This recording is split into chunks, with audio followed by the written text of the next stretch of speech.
Welcome to the NitWits, a weekly roundtable discussion on the Penn State Nittany Lions, now in its 28th season.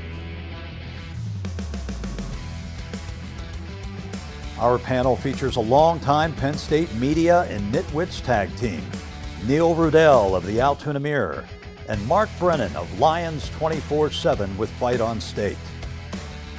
And each week we welcome a former Nittany Lion as our special guest analyst. The NitWits are brought to you by Irwin Financial, Raymond James, a firm foundation for your financial future. By Reed and Solani Orthodontics, providing friendly, family-focused orthodontic care in Altoona, Bedford, and Huntington. By Kogan Electric, lighting the way for you. By Blair Candy Company, the one-stop shop for all your tailgating needs. Candy, snacks, paper supplies, and more. By Dorman's Jewelry, the answer is always Dorman's. By Harry's Construction, if you can dream it, we can create it. By DeLeo Games, serving the community since 1945. By Keller Engineers, delivering results, exceeding expectations. By Lions 24/7 with Fight on State, your online home for Penn State football and recruiting coverage. And by the Altoona Mirror, featuring Penn State Game Day every Friday and Penn State Extra every Monday.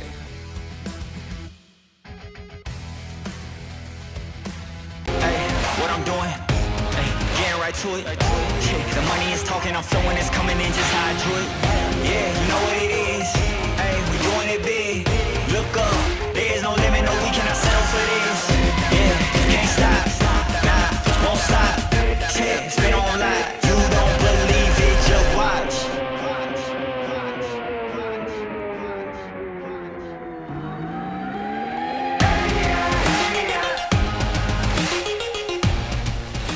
Welcome to Nittany Nation Overtime. I'm Neil Rudell, joined as usual by Mark Brennan, Joe Nastasi, our special guest this week. We are the Nitwits, proud to be. We got a new format, but the same show, 28 years, and this should be a special season. But welcome. Yeah, it's good to be here. 28 years. Yes, sir. Yes, sir. Joe, good to have you Appreciate here. it, guys. Thank you very much. And Joe's been in the saddle almost every year for our season opener, so That's we right. like to keep it that way. We're going to jump in high expectations. We're going to jump right into our season prediction. Yeah, I'm going to go 11-1, and you know I think this is a team that could run the table, but I'm to the point where until they beat Ohio State, I mean, they're just going to have to show me. They've figured out ways to lose to Ohio State, and if you want to be the man, you got to beat the man. And right now, Ohio State is still the man. Even with all the turnover at Ohio State, they have to go out there and do it for me to believe that they can get it done. I think they could, but I want to see it before I can pick them to go 12-0. Now keep in mind, this will ultimately be the Nitwit of the Year tiebreaker, so you're on the record. I'm good. He likes 11. Okay. How about you, Joe? And this is regular season record. Regular season record. Yeah. And you know, you can't win them all until you win the first one. So with the 1-0 mentality, which we talk about all the time, I know James talks about it. I love the 1-0 mentality they have there.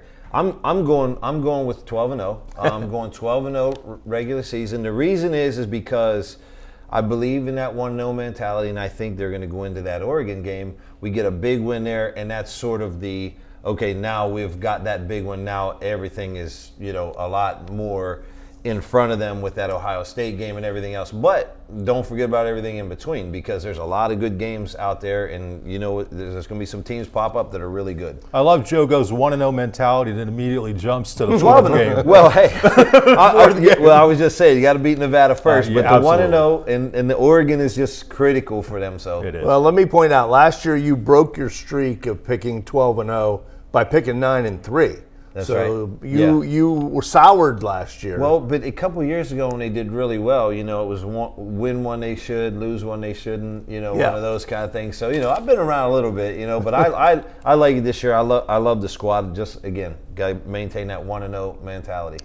Well, I'm already on record. I wrote this for the Mirror right after Media Day. I'm picking 12-0. I'm in the Nastasi camp. Let's go. I am, because James has, quote unquote, been pounding the table for so long now for more NIL, better facilities, increased salaries for coaches, more administrative flexibility. He has all that now. And he has a veteran quarterback. He has, to me, they have everything going for them. They have an open date in front of their biggest games, Oregon and at Ohio State. I see where you're coming from. I had that mentality for a long time about prove it. But I think they will this year because Ohio State is some level of rebuilding. I mean, they have a new quarterback. Yeah. 14 guys went to the NFL. If not now, when? If Mr. Wet Blanket is picking 12-0, right, everybody, you should probably just go out and wager the house on it. Yeah. You want to change it, but you can't. I won't. No, I will not change my pick. Yeah, we're right. But listen, I mean, aren't they at the position now where, and I hate to say it this way because I think James Franklin's worries were accurate, but what are the excuses now? I mean, as you said, Neil, you make a good point. You're there NIL-wise. The coordination with the AD and the president, as James has said, is as good as it's ever been. Your facilities are where they need to be. Their staffing is where it needs to be. You look at their staff. So there's no more excuses. Yeah, and he's embraced these, I think, more than he has, leading up to this year, and I like that. And we'll talk about this a little bit later, but there was an availability with Pat Kraft yesterday, and so did he when he was asked about NIL, how optimistic he is. So James's best opportunity at this point, you think? Yeah, I mean, I really loved last year, the setup and everything we had, and I think they did a great job. I mean, we just kind of came up short a little bit in that, with that Notre Dame game because Ohio State didn't want to see us in the title game. I do agree, but a lot of this is going to be determined by health. I mean, we've got to have a healthy team, especially at a couple key positions. I think we have the positions. That's why depth is so important, and we talked about this off the air a little bit, but you got your superstar quarterback, you got to stay healthy, and if you stay healthy, we have as good a chance as anybody to win it all. Now, there's going to be some adversity in the season, whether that's a game, a quarter, a half, whatever that is. There's going to be some adversity just like there is with every team. You don't get there without it. It's just, supporting each other, and that's where I think James does a great job, is really keeping that win the rep kind of mentality. And I know I keep talking about that, but it's important for us to win these games, like all the ones that we're quote unquote supposed to win. Well, they're only going to be favored. They're favored in every game except Ohio State, at least right now. I look at Iowa as a potential trouble spot. You usually get a competitive game out there. I know they're offensive challenged, but Ferentz, I mean, they play good defense, and it should be a tough environment. Might be at night, who knows? Sure. But I think there's only really 3 games that are super danger spots. Yeah, we were talking off the air too. I mean, one of the things about James is they have done a really good job the last few years of winning the games they're supposed to win. Right. And that may seem like faint praise, but it's not. Right. I mean, look how many teams out there are looking past, Joe, going back to what you said, Notre Dame last year early in the season, looking past and loses a game it should never lose. So that's step one, is winning the games you're supposed to win, and they've established that. Now, to get to the next level, he's got to beat some people you're not necessarily a given to beat. Yeah, you have that. You have a few, I know it sounds crazy. Rutgers is Rutgers, but you're out there on Thanksgiving, you can't fall asleep. I mean, you don't want those sloppy games there. You have Nebraska, which I think is going to probably be a little bit better than what people think, because I think that quarterback's pretty good for them. But we do have them at home. Iowa game on the road, of course. You're UCLA on the road, and UCLA right after the Oregon, after the Oregon. So you got to make a trip across country. You didn't play all that great against USC. You did win the game last year. You're coming off an emotional high of a whiteout with Oregon, and UCLA has the Tennessee quarterback, right? Right. Yes. So you don't know what you're going to get with him. Yeah. Yeah, that'll be an interesting one there too. How about the new coordinator, the new defensive coordinator in Knowles, kind of a professor, speaking and looking guy? I'm anxious to see what he can do. So different than Kotelnicki, but not necessarily in a bad way. He's very reserved. One thing he's done, he's surrounded by a really good staff on defense, and he lets guys do their jobs. Terry Smith, Dex, Poindexter, Dion Barnes, whom I'm probably forgetting somebody, Dan Connor, who's stepping up as a really good linebackers coach. So, what we saw in spring practice is he kind of took a step back, let guys do what they needed to do, and he was like overseeing. Now, in preseason, you're seeing more hands-on. He's out there with a headset on. This guy is a mastermind. He did a great job last year outside of one game against Oregon. But yeah, I think it goes back to what I was saying earlier. They had the commitment to go out and make him the highest paid coordinator in history. No more excuses. You have your staff. You've got what you need to do. Yeah. This is the alignment that James Like talks our about. alignment here. Our alignment, right. Kodal Nicky, Joe, what was your first year impression there? So he had secret, not a secret weapon, but he can go to Warren anytime he needed. Yeah, I mean, when you look at that, I see things I really liked, and I saw some things over time. Again, splitting hairs here, but he did a really good job in some of those games. Some of them, you had to question, but you don't know whether that was execution, which it could have been. I thought sometimes, old-fashioned, just let's get this thing, run the football. I think we got away from that at certain times.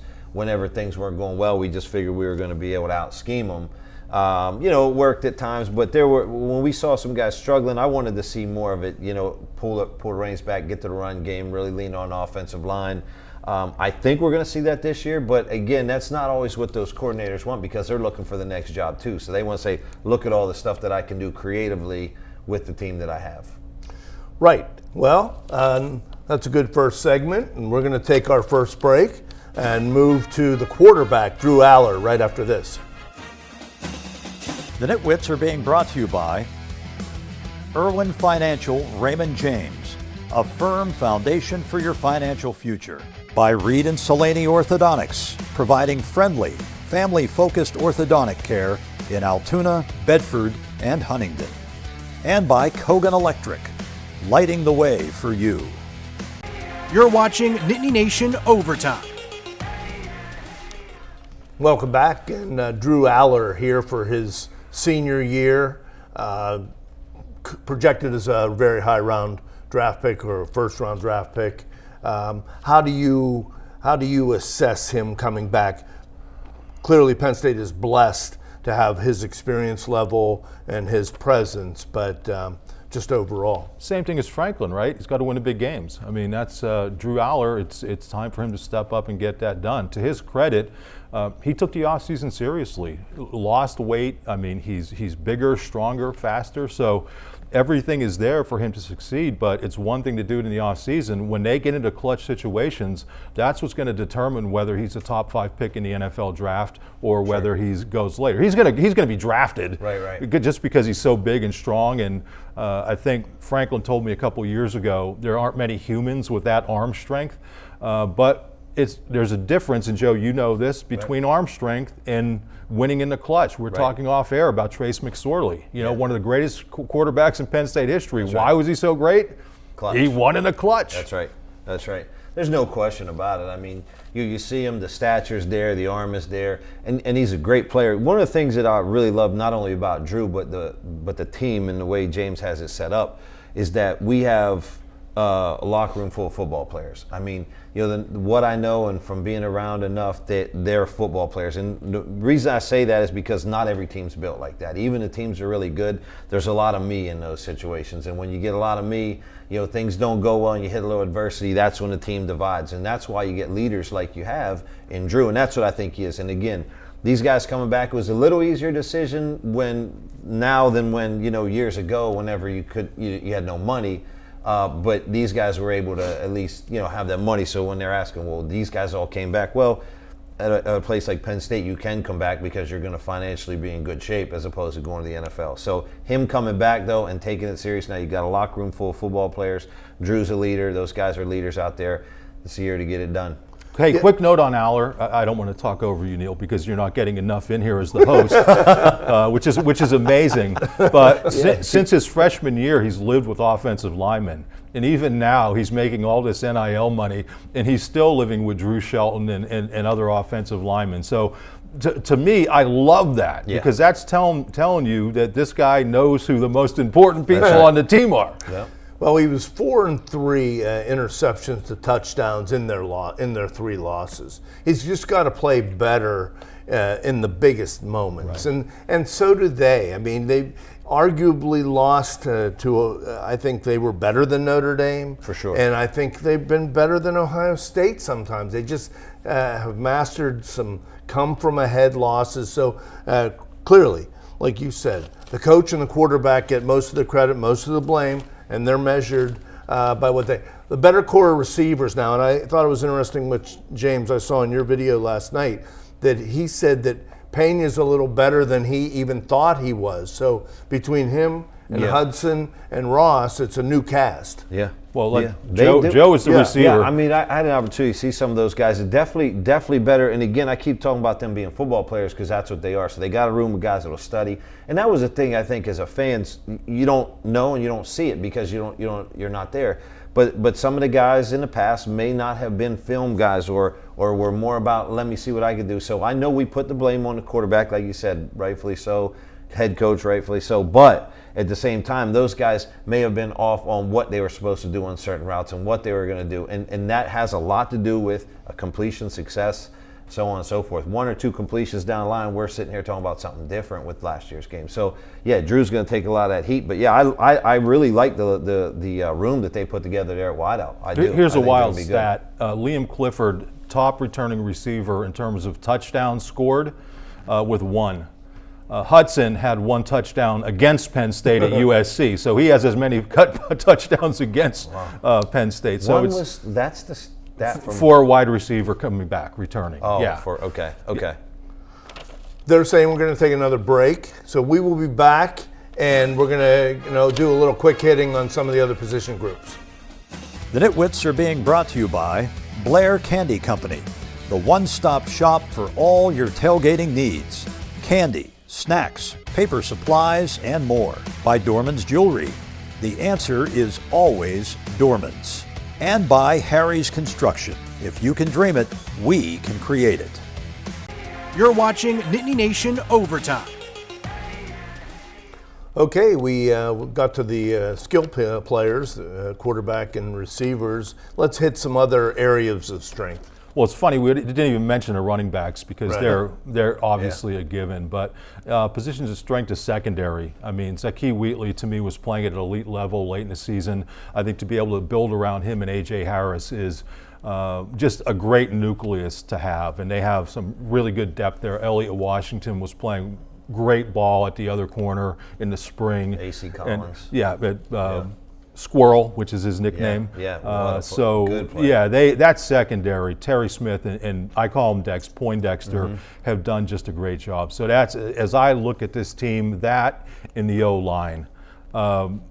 Joe, back to your days in the mid-'90s, one of the great things about those lines is they had so much depth. Yeah. That, especially, I think it was like 93 when they were rotating guys in, they're going to have the ability to do that this year. And when you talk about the ground game and what's going to win you games in the Big Ten, what's going to win when it's 13 degrees in Beaver Stadium, what's going to be important when you're playing 16 games and guys are bound to get banged up, to have that much depth on the O-line is huge. I'm curious on defense. You've got a couple great players up front with Dennis Sutton, who I thought would have been a really high pick. And Zane Durant. I'm a little concerned about the linebackers. I mean, it's good. Linebackers are our linebackers. We've always been able to produce. I think those guys. You have Rojas. Rojas in the middle. Well, he's actually playing the outside now. Well, Rojas and Amari Campbell will be the 2 box linebackers. So Campbell is the transfer from North Carolina. So he's more the plugger. He's more the plugger guy. But he's played a ton of football. So he has, and he's more of a run stop kind of guy. I mean, Rojas can do pretty much everything, and then DeLuca, he on the out, he's made a lot of plays. That's all he seems to do for Penn State. So there's another guy there now, LeVar's son coming up. I just saw him the other day. I think he's going to be really good. He's going to need reps, just like some of those guys. But linebacker at our place is he's always going to find a way. They're always going to be able to move guys, and then they have some young kids on the edges that have been edge rushers that have been really good this freshmen, year too. Right? Yeah, Chaz Coleman and Yvonne Kamaju, excuse me. Yeah. Coleman's an amazing story. He was playing quarterback a couple years ago in Ohio. They moved him to defensive end. He's a late enrollee. Late now is different from your days, Joe. Right. He came in the summer. Yep. But I saw him at an event at Hershey, and I said to Franklin, who is this kid? I mean, he's like 6'6", and long, almost look basketball player-ish. Yeah, right. You see him now, he's probably put on 20, 30 pounds since then. Yeah, so, hey, one quick note on the linebackers. they have really good young linebackers, but you have to be worried about the depth because outside of the top 3, guys haven't played. What might mitigate that? What might offset that? They're going to play a lot of 5 defensive backs. Knowles is known for that. Yeah. So there will be times when you only have 2 linebackers out there, Sure. and with your 3 veteran guys, you should be able to cover. Quick shout out on the special teams that we experienced with Barker and Thompson, and they got the snapper back too, which And he's a captain, Yeah. Drzansky. And those our secondary tackles well, so that's not those corners they're all tough. Zachy Wheatley, 16 tackles in the Notre Dame game. Okay, we're going to come back and make our first picks against Nevada right after this. The NitWits are being brought to you by DeLeo Games, serving the community since 1945. By Keller Engineers, delivering results, exceeding expectations. By Lions 24/7 with Fight On State, your online home for Penn State football and recruiting coverage. And by the Altoona Mirror, featuring Penn State Game Day every Friday and Penn State Extra every Monday. You're watching Nittany Nation Overtime. Welcome back. It's our favorite segment. We're trying to position ourselves to be Nitwit of the Year. Maybe take it back. Everything revolves around that. Okay, Penn State has Nevada coming in for the season opener. Go ahead. 3-win team last year. I think this is a good opener for Penn State. Chubba Purdy, younger brother of Brock Purdy from the 49ers, Mr. Irrelevant.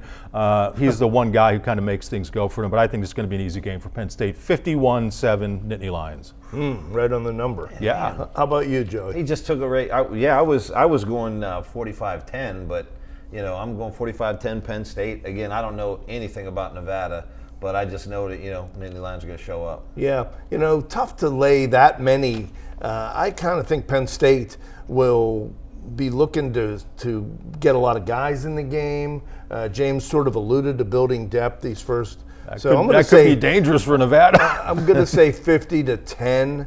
I just not sure. Nevada did give SMU and Boise State played them to 1 touchdown games last year. Shut out by Minnesota too. Okay, that was real early. Anyway, Pat Kraft was available to us yesterday. Right away, got the fact that the stadium is secure and. Yeah, I think people saw some photos of the construction and panicked. It's like it wasn't a finished product, so you're not going to be hanging off the edge of the stadium with nothing below you. They had to put the things up first. Joe, you were actually up there. Give us an update of what it looks like. Great, appreciate it. I had an opportunity to go up there, and when I went up there, my first thought was exactly that. I was like, this is going to be like a high school field, and you can see underneath, but as I got up to that level in the steps and the security, it was almost the same as the other side that, you go up on our student section. The only difference is the concrete versus the steel. So, when we're talking secure, everything around, it's not like you see down all the way 8 stories to the ground. It's not like that.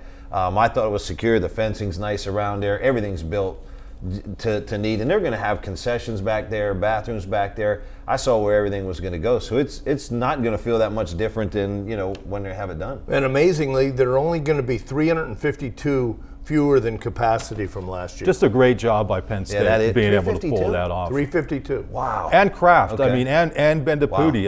Wow. We saw renderings of this for years and years and years, and now it's finally happening. Looks great. I think it's a good thing. It looks really good from the inside too. It really looks good.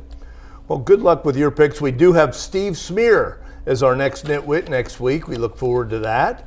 And, hey, appreciate the new format, the new show, same old show. So good luck with your pick. Appreciate all our viewers out there who always see the Nitwits in an airport or grocery store and say hello. That's right. And Thank Joe, you. we'll be having you back frequently. Oh, yeah, I appreciate that. And I just wanted to give a quick shout out for the Peer Foundation, our nonprofit organization. So if you want to look it up, www.wearethepeerfoundation.org. Okay, that's going to do it for this week's show. We'll see you next week.